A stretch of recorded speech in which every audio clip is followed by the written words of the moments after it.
Halo pengunjung fotografidesign.com, pada tutorial kali ini saya akan perlihatkan bagaimana membuat efek parallax 2.5D dengan menggunakan Adobe Photoshop. Bersama saya Bisma dari fotografidesign.com.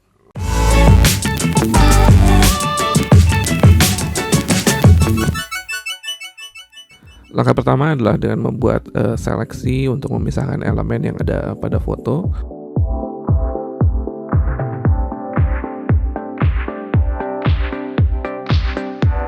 Oke, setelah seleksinya selesai Anda buat, berikutnya kita buat layer baru yang berisi seleksi yang telah kita lakukan sebelumnya. Untuk itu, kita pilih menu layer, kemudian new layer via copy atau Ctrl J. Maka akan muncul layer baru yang isinya adalah elemen yang kita seleksi sebelumnya. Berikutnya kita pindah ke layer background. Kita akan melakukan perubahan pada layer background ini. Karena posisinya dalam keadaan terkunci, maka kuncinya bisa kita buka. Untuk pengguna Photoshop versi sisi ke atas, Anda tinggal klik satu kali pada icon berbentuk kunci ini. Sedangkan untuk yang menggunakan Photoshop versi sebelumnya, Anda double klik di icon berbentuk kunci ini. Kemudian di menu yang muncul, Anda tinggal pilih OK. Oke, setelah Anda hilangkan kuncinya, maka layer background akan berubah menjadi layer 0.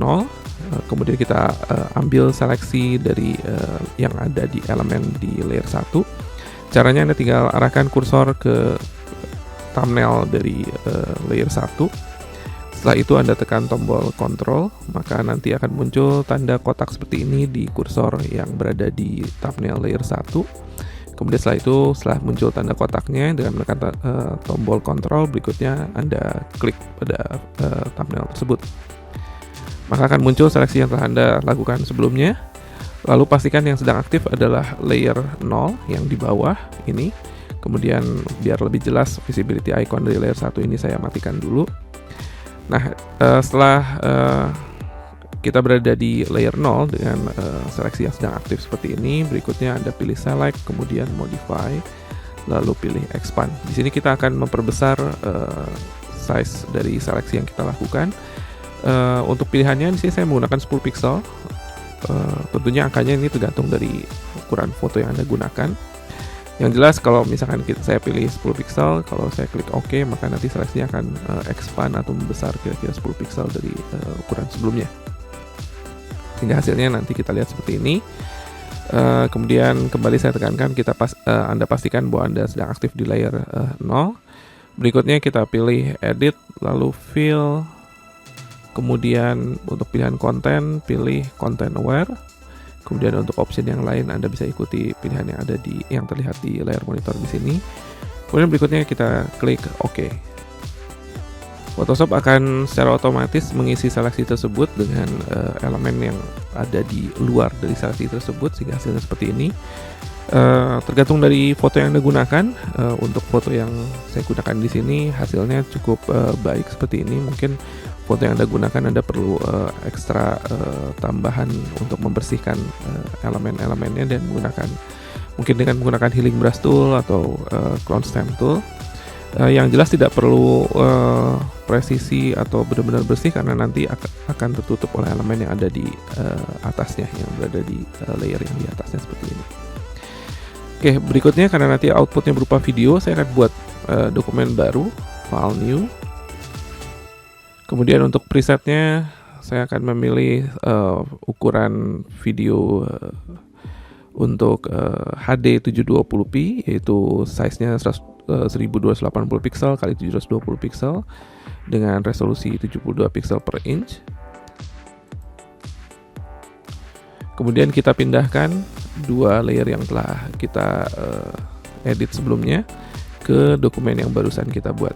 Caranya di sini saya akan pastikan kedua layer dalam keadaan terseleksi seperti ini. Jadi Anda bisa pilih satu layer, kemudian layer yang berikutnya Anda pilih sambil menekan tombol Shift sehingga dua-duanya terseleksi. Kemudian pastikan Anda menggunakan Move Tool yang ini. Lalu kita klik di gambar di bawah sini, kemudian bawa ke nama dokumen yang baru kita buat tadi. Kemudian kita turunkan kursornya ke bawah.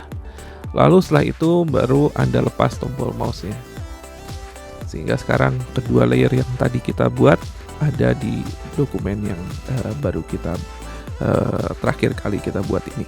Di sini saya akan kasih nama layernya, yang di sini saya kasih nama layernya landscape.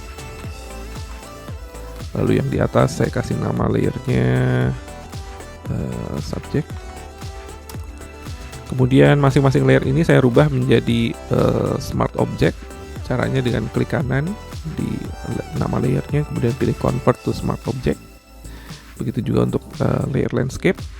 Anda bisa lihat akan muncul icon berbentuk kotak seperti ini. Kenapa kita rubah menjadi smart object? Nanti karena akan kita rubah ukuran dari layernya, jadi supaya gambarnya tidak berkurang kualitasnya. Jadi kita jadikan sebagai smart object terlebih dahulu. Setelah itu kita buka panel timeline, kita ke menu window, kemudian timeline, sehingga muncul panel timeline di bawah sini. Kemudian kita klik create video timeline. Jadi pastikan Anda pilih yang create video timeline, bukan create frame animation, tapi create video timeline. Kita klik, nanti akan muncul dua layer yang sebelumnya kita buat di panel layer. Sekarang kita pilih layer yang landscape di sini. Kita buka drop down menunya untuk mengakses properti dari landscape. Ada transform, opacity, dan style. Pastikan playhead ada di posisi paling kiri. Playhead adalah icon berbentuk biru seperti ini yang bisa Anda geser. Pastikan dia berada di paling kiri, kemudian Anda klik icon berbentuk stopwatch di samping tulisan transform, sehingga muncul keyframe yang berbentuk putih seperti ini. Kemudian geser playhead ke paling kanan, lalu Anda klik tombol yang berbentuk segi 4 seperti ini untuk membuat keyframe baru. Jadi kita klik, maka akan muncul keyframe baru di posisi playhead yang di ujung kanan. Nah, di sini kita akan buat landscape-nya. Untuk layer landscape ini berubah dari kecil ke besar. Jadi kita geser playhead-nya ke paling kiri. Setelah itu kita tekan tombol Ctrl T untuk mengakses transform. Kemudian kita zoom out, lalu kita rubah skalanya menjadi atau ukurannya menjadi lebih kecil.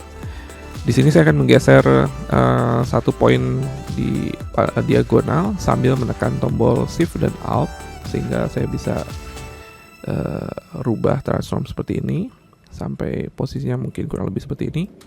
Kemudian tekan Enter.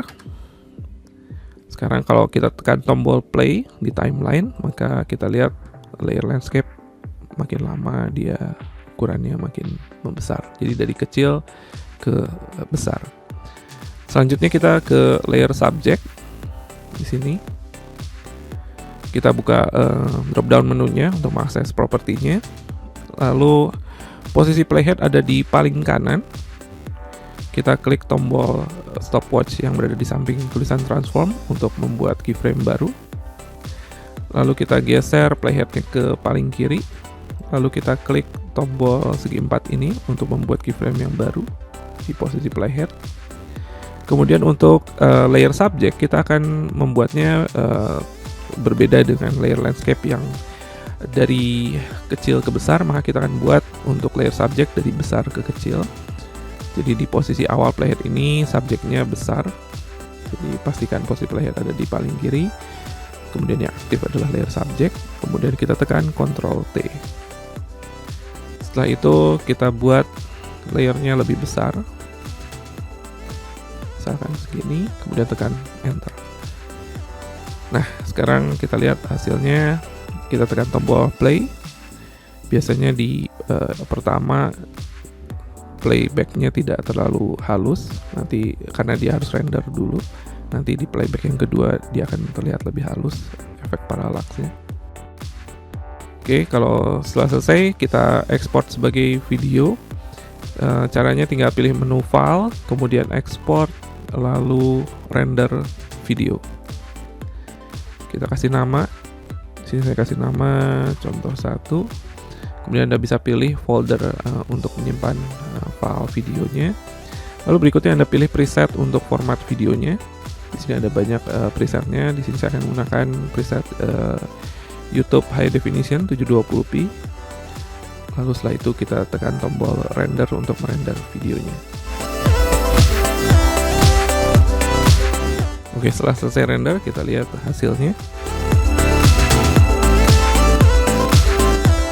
Oke, jadi demikian efek parallax atau efek 2.5D. Oke, bersama Bisma dari fotografidesign.com. Sampai bertemu kembali di tutorial berikutnya.